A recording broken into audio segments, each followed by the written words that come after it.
But we are now going to move on to our first keynote speaker of the event, AC Charania. So in January of this year, NASA named AC Charania as NASA's Chief Technologist. The Chief Technologist aligns NASA's agency-wide technology investments with mission needs across 6 mission directorates and oversees technology collaboration with other federal agencies, the private sector, and external stakeholders. Before joining NASA, AC served as Vice President of Product Strategy at Reliable Robotics, and he previously worked in strategy and business development at Virgin Galactic. AC, welcome. Come on up.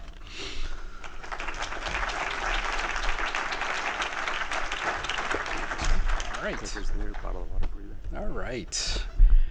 Good afternoon, everyone. I think this is my 6th month as NASA Agency Chief Technologist, or ACT, and it's my 3rd trip to Cleveland. So I think other NASA centers are jealous that I've been here so much. So so I visited NASA Glenn. I've been to a baseball game, sampled your local cuisine. I think I've even seen Canada across the lake now. So pretty informal. I've got about 30 minutes. I'm going to tell you a little bit about me, where I'm coming from, a little bit about obviously of what NASA's doing, where you can interact, and some of the things I've been thinking about, and those 4 folks that are supporting me. And I'd point out our NASA Glenn Chief Technologist, Kurt, is back there. Kurt, raise your hand. He is my ambassador of technology at NASA Glenn. Coming into the agency, first time as a government employee, I was given several gifts. One of the gifts was people like Kurt and others who are the chief technologists at all the NASA centers. And they are my team at each of the centers to support me as I think about different technologies that we might want to invest in. All right, so a little bit about me. There's a QR code to LinkedIn and all that good stuff. So I've been in the commercial industry for 23 years. Went to school at Georgia Tech at the Space Systems Design Lab, and worked for 12 years at a company called SpaceWorks in Atlanta that did advanced concepts, started several space companies, did collaborative work with Japan, South Korea, also did a lot of hypersonics work for NASA and the Air Force, then went to Virgin Galactic and helped form the Launcher One program. For some of you may know Steve Isakowitz, who now runs the Aerospace Corporation. Steve hired me at Virgin and was involved in a positive conspiracy where me and the chief engineer were tasked by Steve to go look at an alternate aircraft and concept for the Launcher One program. That resulted in us selecting the 747-400. It resulted in us purchasing the 747-400, modifying it, and putting a 55,000-pound rocket off on the left wing. So that was pretty cool. Also involved in a negotiations with OneWeb for launch contracts over there at Virgin. In 2016, Steve left to go run the Aerospace Corporation.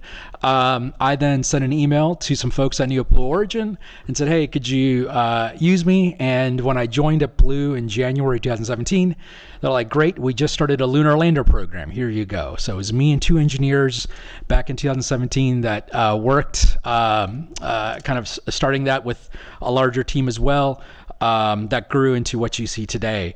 All those experiences were great and awesome, but about a year and a half ago, went to the Bay Area to an aviation autonomy startup called Reliable Robotics, where we were working to automate the world's cargo aircraft to enable more higher utilization, address the pilot shortage, etc. Applied for this position middle of last year. Actually, speaking of mentorships, I'm part of the Matthew Sokowitz Fellowship Program and actually going there later this week for our annual summit. I was there last year at last year's summit when I applied for this job. So went through the interview process and got it. And I viewed it as a unique opportunity for several reasons. One was to take all these experiences that you see here and apply those lessons learned and help NASA. I'm not one to criticize NASA from the outside in a negative way, but my thing was take these lessons learned and help NASA to accelerate things that it's already doing, the public-private partnerships that I was involved with on the outside, and accelerate that to advance the missions of the nation. And so that, along with the current NASA leadership that I was pretty energized for, and specifically our Deputy NASA Administrator, Pam Melroy, very, very happy to work for her. And that was probably the icing on the cake of why I took this job, in terms of that kind of competent and bold senior leadership that we have at NASA. Now, where I find myself as Agency Chief Technologist is in an office called the Office of Technology Policy and Strategy. So we are part of the A-suite of NASA headquarters. So that's our senior leadership at NASA headquarters, referred to as the A-suite, has what I would call a corporate strategy arm. And OTPS is that corporate strategy arm that many years ago, our NASA administrator, Bill Nelson, established to help in terms of the leadership of the agency look at strategy, technology, policy in a more data-driven way, more unbiased way, and to be advisors, advocates, and analysts for our senior A-suite leadership. So we're enshrined in the NASA procedural requirements in terms of the competencies and capabilities that we provide to the senior leadership at NASA. So we're not in a directorate, we're not at a center. We are at headquarters affiliated in the org chart with the A-suite. Once again, we are doing analytical studies and assessments for them that span the entire portfolio of the agency, from space to aeronautics, from policy to strategy. We maintain awareness of issues that are going on. We kind of coordinate cross-directorate activity. We bring communities of interest within NASA together across different technology areas. And we also act as change agents, I would say, for our A-suite leadership in certain technical areas.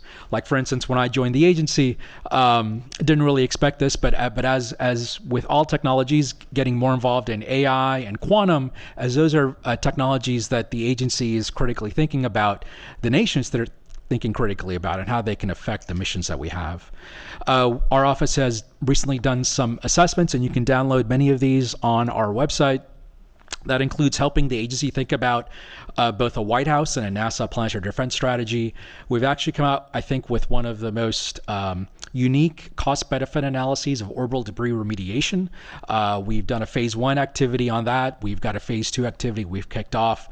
Last year, my colleagues also released a lunar landing policy and site assessment report that talked about safe zones and collaborations amongst different entities that are going back to the moon. Folks in our office have also been responsible, along with the chief scientists of NASA, for developing a responsible AI plan. And we've also been involved in various studies regarding Artemis, et cetera. Now, this is a chart that we have in documents that relate to our Moon to Mars objectives. So last year, we released 63 objectives on going back to the moon for our Artemis program and beyond. And specifically, this particular chart and a set of ideas were in there in terms of why we explore. And I find this very beneficial as we explain the technologies that we're investing in, to the missions that we want to do. So in terms of specifically our Artemis campaign, it's science, national posture, and inspiration. And there are various categories underneath those whys of why we're doing things. And so as I look at the technologies that people are approaching me at in terms of investment or prioritization, these are some of the whys that I think about that we established last year in our Moon to Mars objectives. In terms of lunar, there's a lot going on. This is a chart actually folks at NASA have developed, and this is not even encompassing all of what U.S. industry is planning to do and going back to the moon. And so there's a lot of activity in cislunar space, on the lunar surface, infrastructure, transportation, technology development, and science, both from a whole suite of small, medium to large landers. I think as I count, we've got at least 6 to 7 different contracts, from small landers to very large landers that we've contracted with U.S. commercial industry for multiple missions, cargo and crewed missions, and more to come. And so what are the technologies that all these companies are using? What technologies can we apply on these missions, and how we can leverage those technologies and services going forward? Human lunar return, HLR, is a term we use in our architecture definition document for the initial segment of going back to the moon with humans and cargo. And there's various pieces of that human lunar return segment. I like to use this to kind of illustrate we are making large investments in transportation and landing technology and spacesuits and payload services as well. This is not a hypothetical program. There's a lot of funding to develop these systems, including a lunar gateway orbital space station.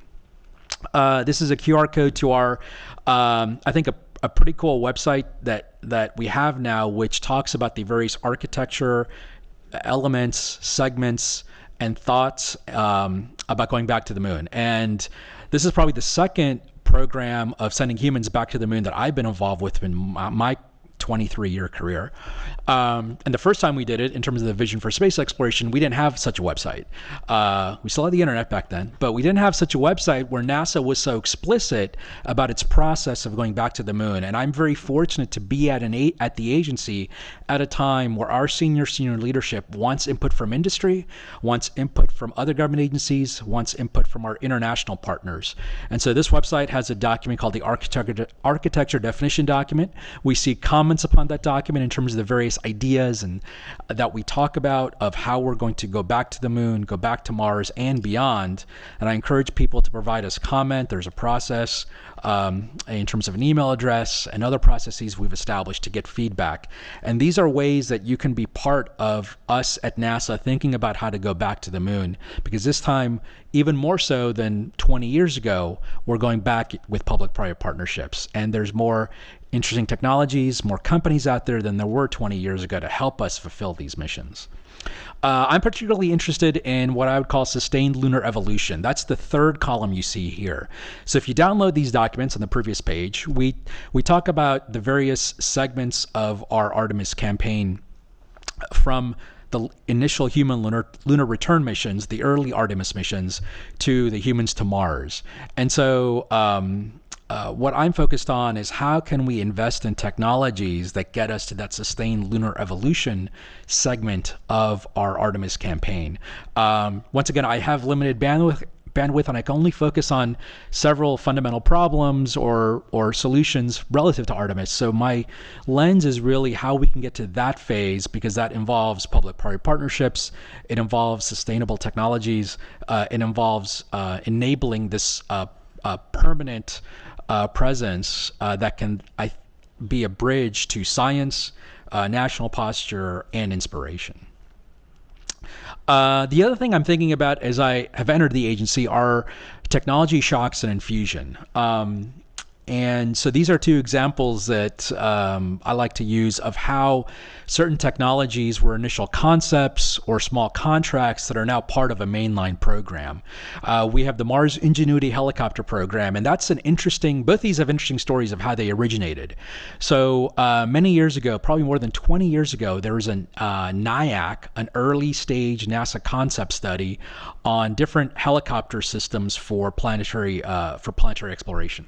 Well, someone at JPL read that NIAC study, thought about looking at Mars helicopters, developed some blade technology with some external companies, and 15 years after some of that initial work, JPL had requested ideas for Mars helicopters, and that person dusted off some of that work, proposed that, and that became this tech demo, a sub-$100 million tech demo, to have this 2-kilogram helicopter fly on Mars. And this helicopter has done more than 50 missions, traveled more than 12 kilometers on the Martian surface. Now, it was a tech demo.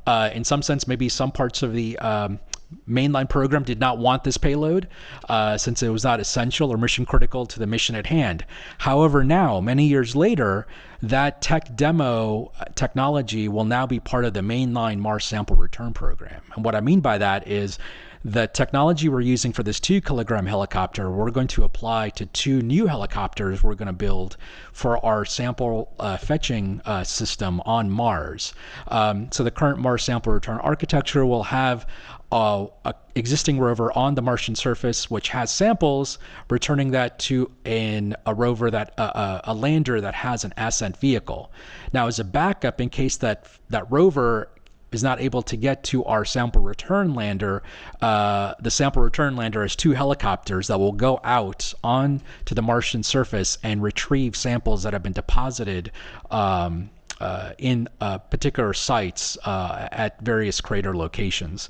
So once again, I really like the story of an early concept that was spurred on by a NASA NIAC study, percolated within the agency and within JPL, was demonstrated, and now is part of our mainline program. Another example is the Rollout Solar Array. This was an early NASA STTR kind of phase 1 activity that then got picked up by Air Force Research Lab funding, then got picked up to do a small-scale demo, and now is being used to supplement and add power capabilities to the International Space Station. We've also used a version of this on an asteroid mission we've developed, and looking at using versions of this on the moon and beyond.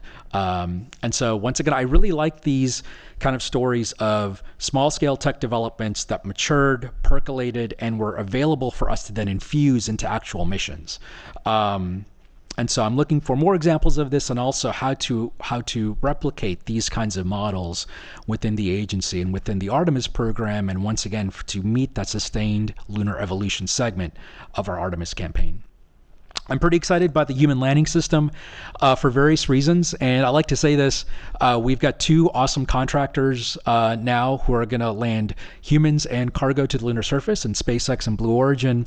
And separate from the actual kind of companies and various pieces, I'm really excited by the approaches and the technologies. And what I mean by that is, when NASA started the Human Landing System many years ago, they had a government reference architecture. NASA typically has these reference architectures, and if you go back in history, that was a 3-element, fully expendable architecture. Government reference, no one had to propose that.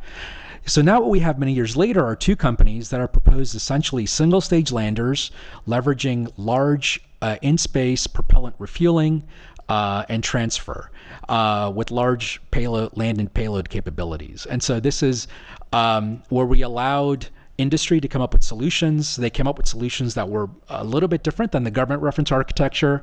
And basically, we've got 2 companies that are that we've contracted with to land people on the lunar surface that essentially are developing propellant depots, at the end of the day, which is kind of cool. And the advanced technologies that are embedded in each of these architectures, I think, are pretty awesome and bode well for our nation as well as future exploration. I'm also excited by the other missions and other opportunities these companies are looking at with these architectures as well. So stay tuned. Obviously, we're relying on this as part of our overall Artemis architecture, but I think even the technologies each of these companies are developing, other parts of NASA can leverage for other missions. So that's pretty exciting to me. Once again, we've got the missions at hand in Artemis, but the investments we're making, I think, will pay off in multiple other ways for multiple other destinations. I mentioned NIAC. I was actually a NIAC fellow many years ago before I joined the agency, so this is a program pretty close to my heart, and it's a place where you all, both industry and NASA employees, can contribute advanced concepts. So within the Space Technology Mission Directorate, which is a directorate that looks at maturing different kinds of technologies, we've got an early stage set of programs that include our small business research programs, but also NIAC.